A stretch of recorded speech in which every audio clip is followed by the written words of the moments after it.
कुसुम्भा पंचायत चमकाई तारा जीवन अपन लगाई भइल बा खर्चा सभे पर चर्चा है बसुनी सचैया अब की बनी है मुखिया संजय भैया ऊपर से खाली जनता के भलैया अब की बनी है मुखिया संजय भैया संजय पासवान जिंदाबाद कुसुम्भा का जनता जिंदाबाद कुसुम्भा पंचायत जिंदाबाद संजय पासवान जिंदाबाद उनके बा मुखिया के दुख बुझले दुखिया के पद उनके बा मुखिया के दुख बुझले दुखिया के केहू बाना इनका टक्कर में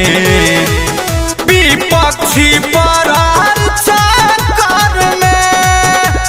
मजदूर किसान के बूढ़े जवान के बनले उ सबके सहैया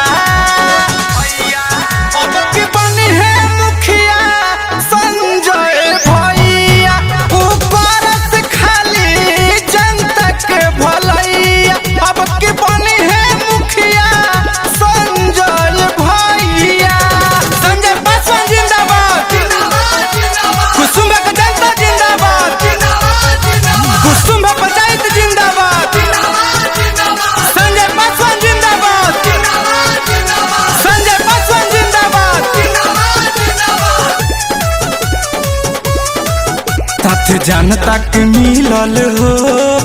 पानी हॉस्पिटल हो तथ्य जनता के मिलल हो पानी हॉस्पिटल हो सब कर पाई पढ़ाई हो स्कूल बनाई हो कब के चहेता हवन नेता मुकेश भाई देते बाबा धैया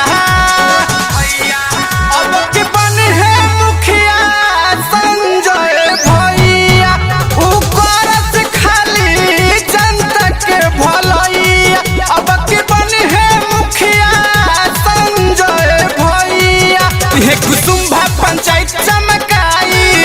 तारा जीवन अपन लगाई भइल बा खर्चा सभे पर चर्चा है बसुनी सचैया।